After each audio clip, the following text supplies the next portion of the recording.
श्रावण के महीने में किसी भी एक सोमवार को अगर व्यापार नहीं चल रहा है, नौकरी नहीं मिल रही है, तो कोई तकलीफ आ रही है, तो कोई कष्ट आ रहा है, कोई रोग बढ़ रहा है, डॉक्टर से ऐसा लग रहा है कि ये बड़ी बीमारी बताने वाला है, शरीर में कोई गांठ बढ़ गई है और वो जांच के लिए गई है, तो बिल्कुल श्रावण के महीने में किसी भी एक सोमवार को गंगा जल लेकर जाइए शिव मंदिर में, शंकर जी के मंदिर में थोड़ा सा गंगा जल नंदी को समर्पित कर कर, थोड़ा अशोक सुंदरी को समर्पित कर कर, थोड़ा गणेश और कार्तिकेय को समर्पित कर कर, थोड़ा सा गंगा जल जया विषहारा शामरी बारी दौतली और देव को समर्पित कर कर, थोड़ा सा गंगा जल शिवलिंग पर समर्पित कर दो। उस गंगा जल को वापिस झेल कर लेकर आओ। 3 दिन तक लगातार उस गंगा जल को पीना प्रारंभ करो। उसके बाद जांच के लिए आप कहीं पर भी जाइए, बाबा कृपा जरूर करेगा, ये निश्चित। ये शिवलिंग जलाधारी यहां से जल अशोक सुंदरी के पास में से नीचे की ओर गिर रहा, ठीक है। बेलपत्र नहीं है आपके पास चढ़ाने के लिए, मत चढ़ाओ। जल नहीं है चढ़ाने के लिए, मत चढ़ाओ। अक्षत नहीं है चढ़ाने के लिए, मत चढ़ाओ। पुष्प नहीं है शिव जी को चढ़ाने के लिए, मत चढ़ाओ। शमी पत्र नहीं है, मत चढ़ाओ। पर किसी शिवालय में, किसी शंकर के मंदिर में अगर तुम गए हो, तुम्हारे पास में कुछ भी नहीं है, जो भी भगवान का दर्शन तुमने किया है, तो यहां से जो पानी नीचे गिरता है, उस गिरने वाले स्थान पर मात्र अपने हाथ का 3 बार स्पर्श कर कर बाबा से दिल की बात कहकर आ जाओ, तो उनकी मुराद बाबा पूर्ण कर देता है। वो सहज प्रसंग है। पहला दिन एक बेलपत्र शिव को अपनी मनोकामना कर कर रोग धोग बीमारी तकलीफ कष्ट दूर करने के लिए शंकर के शिवलिंग पर अगर बन सके तो मंदिर में, आप लोग तो यहाँ हैं तो देवाधिदेव महादेव कंकर शंकर को चढ़ाओ। और अगर बेलपत्र नहीं हो तो बेलपत्र जो चढ़ी हुई हो उसी को धोकर वापिस चढ़ाओ। वापिस और सावन का महीना है, दिल से बाबा को ले जाए।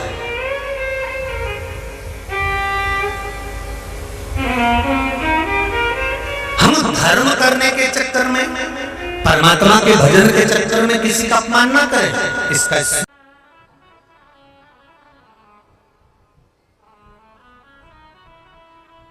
जब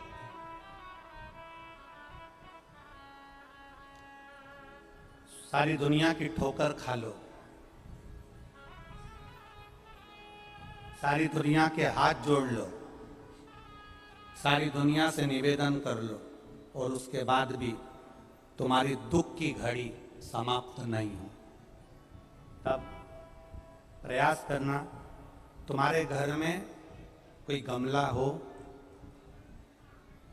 कोई पौधा लगा हो, जो भी पौधा लगा।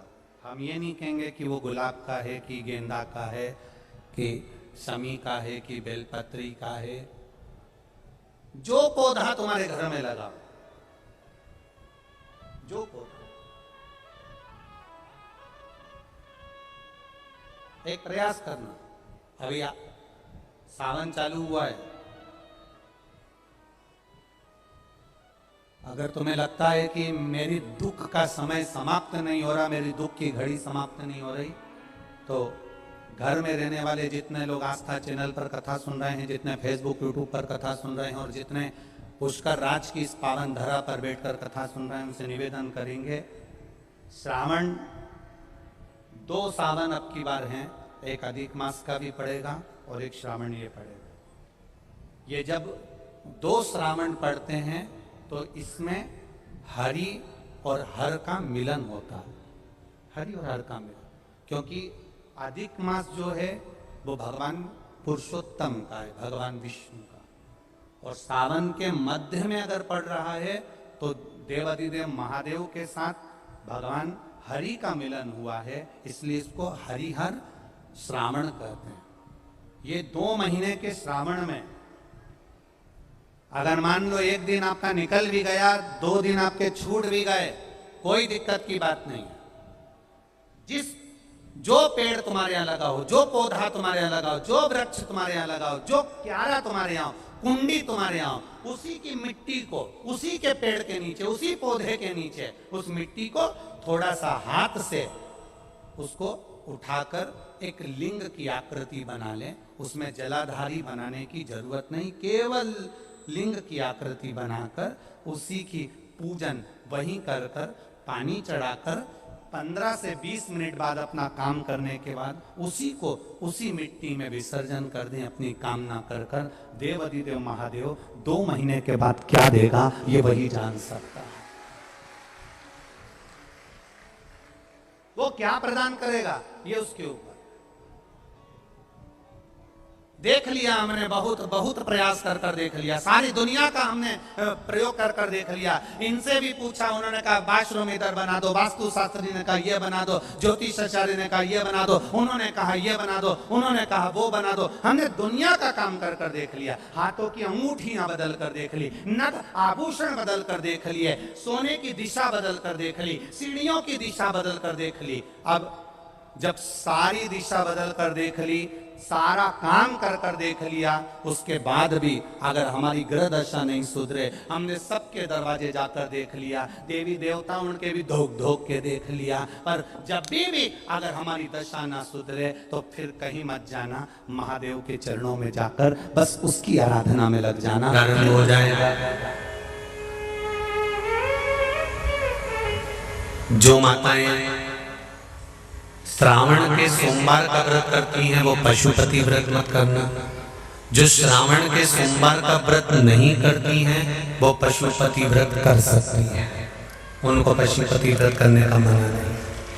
पर यदि श्रावण का व्रत आप पहले से करते आ रहे हो, श्रावण महीने का व्रत करते आ रहे हो, या श्रावण के महीने में तुम सोमवार करते आ रहे हो, तो फिर पशुपति व्रत ना करते हुए इसको 1 महीना, भले 2 हुए हो, 3 हुए हो, 4 हुए हो, रोक दो।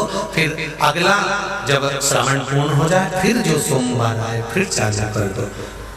पर अगर श्रावण का व्रत करते हो तो, और अगर श्रावण का व्रत नहीं करते हो तो पशुपति व्रत चालू है, मना नहीं। श्रावण के महीने में जल चढ़ाने के पात्र 2 कर लो। कितने पात्र कर लो? जम के बोलो, 2 पात्र कर लो। भले 2 हाथ में लेकर मत जाओ, एक के ऊपर एक कलश लेकर जाओ। उसका कारण क्या है? शंकर भगवान ने मां पार्वती के सम्मुख में गंगा का आवाहन करा था, तो गंगा जी ने आकर पूछा था, स्वामी जब पार्वती आपके नजदीक में विराजमान है तो मुझे बुलाने का कारण क्या था? भगवान शंकर कहते हैं, श्रावण का महीना प्रारंभ हो रहा है, जब मेरे ऊपर सृष्टि का भार आएगा तो मुझे गंगा और पार्वती दोनों की जरूरत पड़ेगी। जब घर में विवाह आता है, शादी आती है, कोई फंक्शन आता है, कोई मेहमान आते हैं, तो थोड़ी ड्यूटी बढ़ जाती है। रोज 8 बजे उठते हो, पर शादी रहती है तो कितनी बजे उठना पड़ता है? सुबह 6 बजे, 7 बजे। यहाँ पर भी आप रोज अपने घर पर उठते होगे 8 बजे तक, 7 बजे तक, पर यहाँ तो तुम जब सो रहे होगे तो सवेरे कब हो जाती है और रात कब हो जाती है तुम्हें नहीं मालूम पड़ता होगा कि कब रात होगी कब सुबह होगी। लोग ढोलक पीते पीते पीते पीते 11, 12, 1 और तुम्हारी लग गई झपकी और बज गई 3:30, सब लग गए लाइन में नहाने और तुम भी भगी जल्दी से नहाने। अब नहाने भी कहाँ जाए तो माता इतनी चतुर, उन्हें का बरसती हो रही है जल की। भगवान भी सोच समझ के पानी गिराता था, 3 बजे से गिराना चालू करता था 6 बजे तक। उस बीच में भगवान को भी मालूम है मिश्रा जी कहाँ से नल लाएगा, इसलिए उन्होंने चारों तरफ से पानी गिराया। बोलो सही है कि गलत है?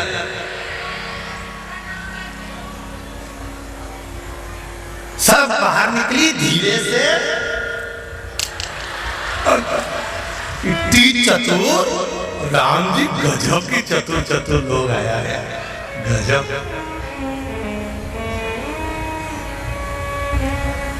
पर एक बात कहूंगा, दिल लेकर आए हो, मेरा महादेव भी तुमको दिल से लुटाएगा, ये पक्का है। दिल लेकर आए हो। कल हम जब आप लोगों से मिलने, हमारा नियम है जो हम जहाँ भी कथा भी करते हैं, चाहे रायसेन करी हो, चाहे सागर करी हो, चाहे जहाँ कथा करते हैं वहाँ रात में जो लोग रुकते हैं उनसे प्रयास रहता है कि थोड़ा मिले। एक नियम बना रखा, भले वो 1,00,000 लोग हों, 25,000 हो, 50, और जितने टेंट लगते हैं सब में मिलने का मन करता है। आपसे कल भी मिलने आए थे और कई लोगों की आंख में आंसू भी थे, कई लोगों के हृदय भी नम थे कि हम अब कल चले जाएंगे, पर दुख मत करना।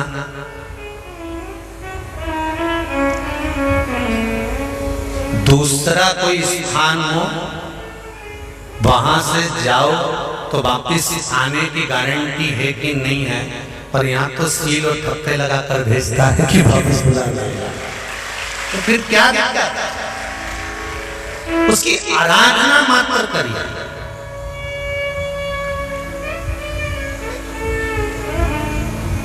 खूब धनपति भी बैठे हैं, खूब।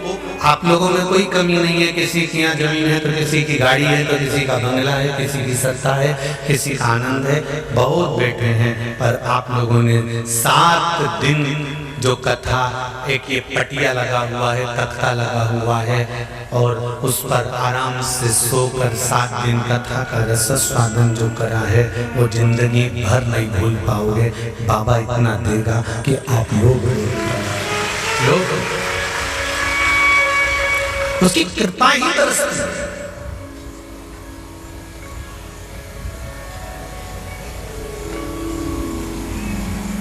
उसकी कृपा बिना कुछ नहीं।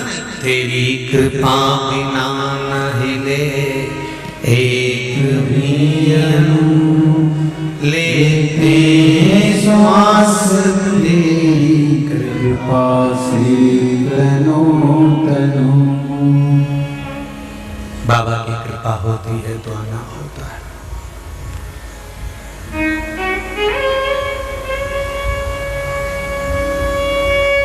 कोई नेपाल से, कोई झारखंड से, कोई उत्तराखंड से, कोई चेन्नई से, ना जाने कहां कहां से पधारे, कोलकाता से। शिव कृपा है।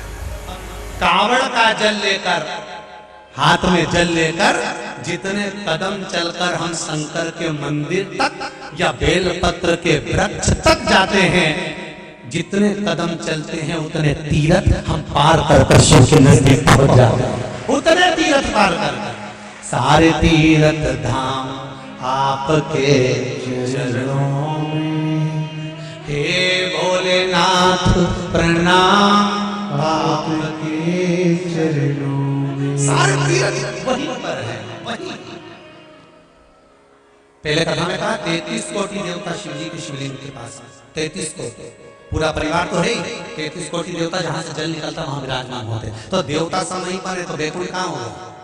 ब्रह्मलोक, इंद्रलोक, जल लोक, वरुण लोक, गरुण लोक, सारे लोग वहीं। इसलिए शिव जी का मंदिर नहीं होता, शिवालय होता है। क्या होता है? शिवालय। शिवालय का मतलब होता है लय। लय मतलब इसमें विलीन हो जा, शिवा लय इसमें समा जा।